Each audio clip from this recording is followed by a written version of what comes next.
मोदी एक गजब की चीज़ है।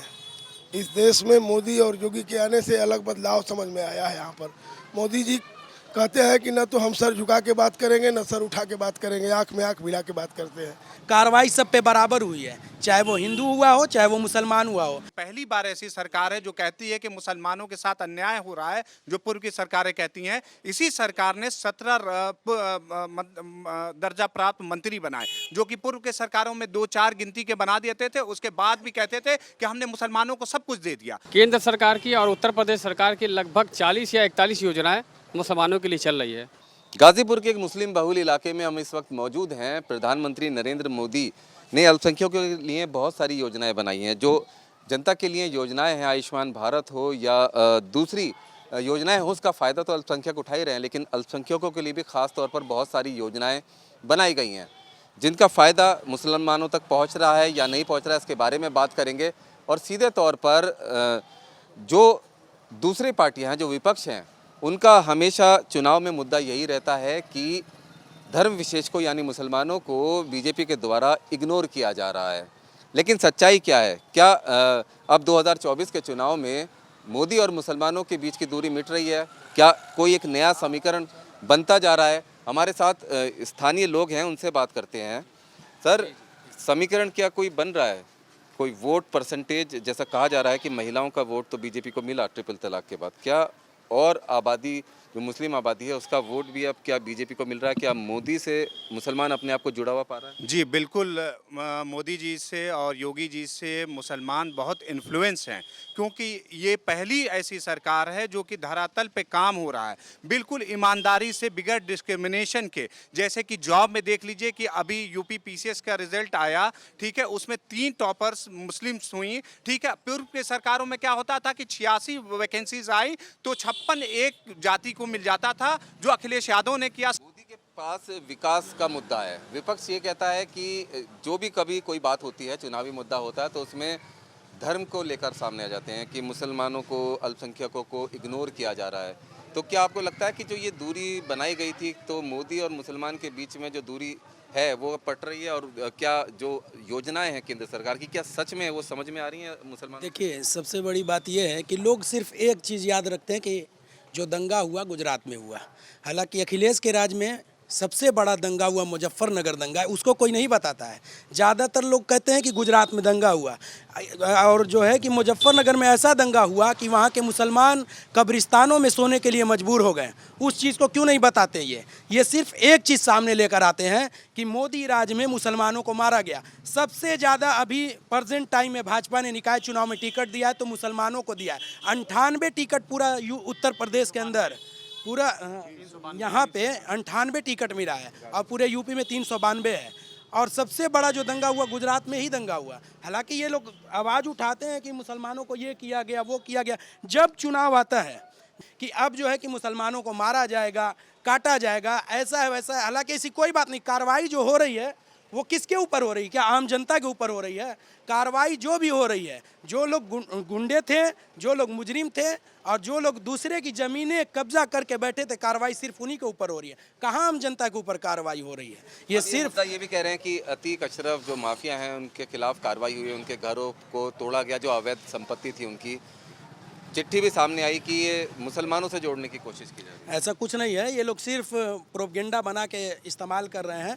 कार्रवाई सब पे बराबर हुई है, चाहे वो हिंदू हुआ हो चाहे वो मुसलमान हुआ हो। ये लोग बस सिर्फ प्रोपगेंडा चलाते हैं। और एक बात आपको बता दूं कि रिपोर्ट है कि हिंदुस्तान का मुसलमान हर चौथाई नंबर का मुसलमान भिखारी है।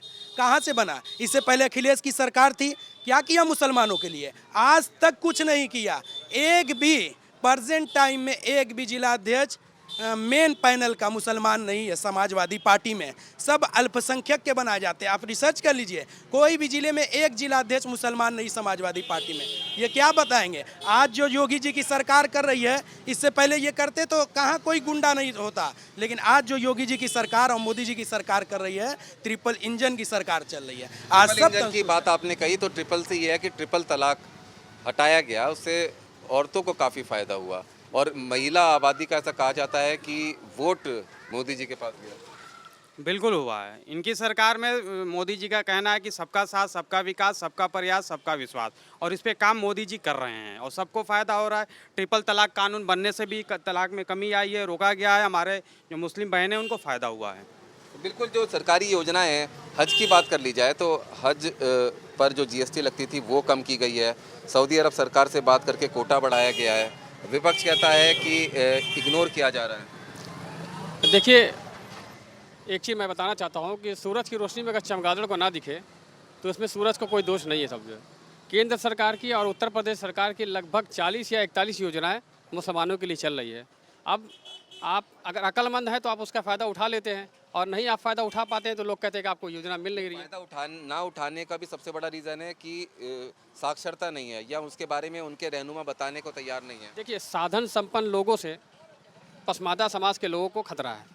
ये सारा डील वही करते हैं। मतलब साधन संपन्न मुसलमानों ने जो है पसमादा समाज के यानी छोटे कमज़ोर लोगों के दिमागों को हैक कर लिया सब जो है। और उन्होंने भी बड़ी क्या कहा जाए उसको, जो है जो पसमादा समाज है, बड़ी बेवकूफ़ी उनकी कहा जाए कि अपने दिमाग का रिमोट कंट्रोल उन्होंने जो साधन संपन्न लोगों को दे दिया। बस जो वो कहते हैं उसको करते हैं, ना अपने दिमाग का इस्तेमाल करते हैं, ना अपने अकल का इस्तेमाल करते हैं, ना अपनी शिक्षा का इस्तेमाल करते भी है कि आके कह देते हैं कि उससे आपको खतरा है, तो लोगों को सच में लगने बिल्कुल बिल्कुल बिल्कुल यही कह के तो डराया गया सब जो। आज मुसलमान कौम को जो इतना डरा दिया गया, क्यों डराया गया? भाई हमको तो नहीं खतरा योगी सरकार से, मोदी सरकार से। मैं भी मुसलमान हूँ, जी रहा हूँ, खा रहा हूँ, कमा रहा हूँ, और किसी तरह की हमको कोई दिक्कत नहीं आ रही है। ये सिर्फ बहकाने वाले काम है सब जो, और कम पढ़े लोग। आपने योजनाओं की बात की, 41 योजना है, तो कितनी योजनाओं को आप धरातल पर देखते हैं कि उससे अल्पसंख्यकों को फायदा होता है? लगभग देखिए, राशन भी सबको मिल रहा है सब जो है। जय भाई ने बताया कि प्रधानमंत्री जन आवास योजना भी लोगों का उसका फ़ायदा हुआ है। बहुत सारी योजना है सर जो है, विधवा पेंशन है, विकलांग पेंशन है, और सबको मिल रहा है ना। कोई सबके लिए है वो, उसका फायदा तो अल्पसंख्यकों को मिल ही रहा है, लेकिन उसके अलावा जो योजनाएं अलग से बनाई गई हैं, जैसे ग्रेजुएट लड़की को 51,000 रुपये देने की बात है और तमाम चीज़ें हैं। जी जी, सब सारी योजनाएं का लाभ मिल रहा है लोग, और जो समझदार लोग हैं इसका फ़ायदा उठा भी रहे हैं। जी, देखिए, मोदी एक गजब की चीज़ है। इस देश में मोदी और योगी के आने से अलग बदलाव समझ में आया है। यहाँ पर मोदी जी कहते हैं कि न तो हम सर झुका के बात करेंगे, न सर उठा के बात करेंगे, आँख में आँख मिला के बात करते हैं। मोदी जी का कहना है कि हमारा जो है कि जीवन भर की कमाई और जीवन भर की तिजोरी मात्र एक झोला है। अपनी भारत की सीमाओं को ही अपना परिवार समझते हैं, वहीं पर दिवाली मनाते हैं। और मोदी जी ने जब 2014 के बाद आया तो उन्होंने सैकड़ों योजनाओं को चलाकर, चाहे जनधन योजना की बात रही हो, चाहे मुद्रा योजना की बात रही हो, चाहे स्टार्टअप योजना की बात रही हो, चाहे इंडिया से लेकर इंग्लैंड डॉक्टर BR अम्बेडकर का स्मारक बनाने की बात रही हो, चाहे पिछड़ों समाज के सम्मान में पटेल जी की सबसे बड़े स्मारक बनाने की बात रही हो, चाहे जो है कि 10% आरक्षण देने की बात रही हो बगैर पिछड़ों और दलितों के छेड़े हुए, और तमाम सारा काम करके इन्होंने यह साबित कर दिया। चाहे एयर स्ट्राइक का मामला, चाहे सर्जिकल स्ट्राइक, डोकलाम में आपने देखा 62 दिनों तक चीनी सैनिकों से। मतलब ये सारी चीज़ें हैं जो देश के लोगों के अंदर एक जोश पैदा करती हैं, भरोसा पैदा करती हैं, और जो मुसलमान अपने आप को कटा हुआ महसूस करता था, अब वो भी आपके मुताबिक अब वो मोदी के करीब मुसलमान जा रहे हैं। मोदी के करीब इसलिए जा रहा है कि देश उनके हाथों में सुरक्षित है, भारत की सीमाएं सुरक्षित है। चाहे डोकलाम का मामला रहा हो, चाहे जो है कि गलवान में जान लेने और जान देने की बात रही हो, तमाम बातों पर जो है कि मोदी जी कहीं भी 370 धारा हटाए हैं, वहाँ पर चुनाव हुआ है। आज लोग जो है कि विकास के कार्यों में जुड़ गए हैं। उसी तरह से उत्तर प्रदेश की सरकार जो है मोदी जो योगी जी की चल रही है, योगी जी का साफ कहना है कि जो भी भारत के संविधान को मानेगा, जो भारत की परंपराओं को मानेगा, जो भारत की संस्कृति को मानेगा, जो कानून का राज स्थापित करने में सहयोग करेगा, जो भ्रष्टाचार मुक्त भारत बनाने में सहयोग करेगा, सबको साथ लेकर चला जाएगा, लेकिन तुष्टिकूट किसी का नहीं किया जाएगा।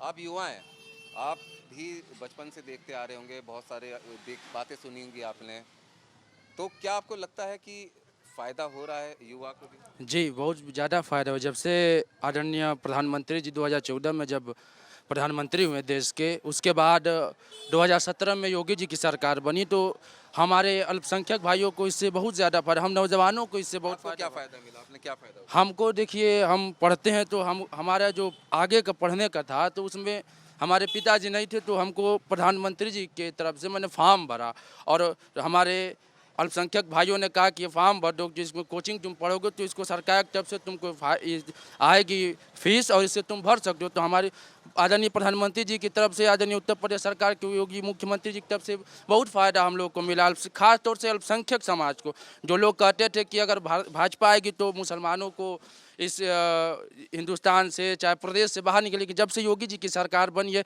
इससे अल्पसंख्यक को बहुत ज़्यादा फायदा हुआ है। 2022 में अगर हम देखें तो 8% जब हमने वोट दिया तो पसमानदा समाज के दानिश आजाद अंसारी साहब को राज्य मंत्री बनाया गया। इसमें हमें गौरव महसूस होता है कि हमारा 8% वोट अगर भाजपा को मिलता है तो राज्य मंत्री बनाते, अगर ये पूरा का पूरा वोट अगर मिल पड़ेगा मुस्लिम समाज का खास तौर से, तो हमें कहीं ना कहीं लगता है कि उप मुख्यमंत्री भी मुस्लिम समाज का ही बनेगा। 17 दर्जा प्राप्त मंत्री बनाए गए। ये पहली बार ऐसी सरकार है जो कहती है कि मुसलमानों के साथ अन्याय हो रहा है, जो पूर्व की सरकारें कहती हैं। इसी सरकार ने 17 दर्जा प्राप्त मंत्री बनाए, जो कि पूर्व के सरकारों में 2-4 गिनती के बना देते थे। उसके बाद भी कहते थे कि हमने मुसलमानों को सब कुछ दे दिया, लेकिन उन्होंने धरातल पे और आज भी सिर्फ कहावत है और कहने की बातें हैं और जमीन पे कुछ नहीं रहता है। एजुकेशन के लिए भी काम किया जा रहा है, बाकायदा अलग अलग जगह पर अल्पसंख्यकों के लिए कोचिंग खोली गई है ताकि वो सिविल सर्विसेज की तैयारी कर सकें, कॉम्पिटिटिव एग्जाम्स की तैयारी कर सकें। उससे भी फ़ायदा होता दिख रहा है। कुछ एजुकेशन लेवल जो कहा जाता है कि साक्षरता दर कम है, उनको पढ़ने नहीं दिया गया, तो क्या ऐसा है कि उनको पढ़ने नहीं दिया जा रहा मुसलमानों को? नहीं, ऐसा नहीं है। मुसलमान तो आजकल देखिए, जो गवर्नमेंट के तरफ से जो पॉलिसीज़ आई हैं, जैसे कि वो मेरिट कम मीन्स स्कॉलरशिप है या पोस्ट मैट्रिक स्कॉलरशिप है या योगी जी की तरफ से दसमोत्तर स्कॉलरशिप है, ये सारी स्कॉलरशिप मुस्लिम्स को बेगर भेदभाव के मिल रही हैं। और जो प्राइवेट संस्थाओं में भी पढ़ रहे हैं उनकी भी सारी फीस माफ़ हो जा रही है। पूर्व के सरकारों में ये सारी चीज़ें नहीं थी, ठीक है। और ये जो कोचिंग की फीस हो रही है, कोचिंग के जो है वो, अगर आपको जिस भी कोचिंग में एडमिशन लेना है वो गवर्नमेंट कहती है कि आप एडमिशन ले लीजिए, आप एलिजिबल हैं, तो सारी फीस, हॉस्टल की फैसिलिटी और रहने खाने का सब कुछ गवर्नमेंट की तरफ से फैसिलिटीज़ अवेलेबल हैं। लेकिन ये सारी चीज़ें पूर्व के सरकारों ने नहीं कहा, सिर्फ कहावतें रही हैं, सिर्फ उन्होंने अपने मैनिफेस्टो में वादा किया लेकिन ज़मीन पे कोई काम नहीं किया। ये इलाके का नाम क्या है इसका? बरबरहना, मोहल्ला बरबरहना बोलते हैं। बरबरहना। इसमें क्या आबादी? आबादी सिर्फ मुस्लिमों की है? 99% मुसलमानों की आबादी और है। ये जहाँ हम खड़े हैं ये मस्जिद कौन सी है? जी, ये मस्जिद मदीना है। मस्जिद मदीना जी। यहाँ पर पूरी मुस्लिम आबादी है 99%। 99%। और यहाँ पर जो मुस्लिम बहुल इलाका है ये यहाँ के मुसलमानों की आवाज़ है इसे जी ये माना बिल्कुल, जी बिल्कुल मुसलमानों की आवाज़ है। ये यहाँ के हर तबका, या पसमादा हो या अपर कास्ट के हो, सारे लोग मोदी जी और योगी जी के तारीफ के पुल बांध रहे हैं और लोग धीरे धीरे जुड़ना शुरू कर दिए हैं। जो पहले नहीं होता था, लोगों के अंदर एक खौफ बना रहता था जो कि सपा बसपा कांग्रेस ने डाल रखा था, वो दूरियां खत्म हो रही। ये गाजीपुर के लोगों की आवाज़ है, तो ऐसा लग रहा है कि मोदी और मुसलमान के बीच की दूरी मिट रही है, लेकिन चुनाव के नतीजे साफ करेंगे कि असल में किसके दिल में क्या है। ये सिलसिला लगातार चलता रहेगा। अलग अलग शहरों के लोगों के दिल की आवाज़, वो क्या सोचते हैं, वो आप तक हम पहुंचाएंगे। फिलहाल गाजीपुर से मुझे रुमानुल्लाह खान को दीजिए इजाज़त। नमस्कार।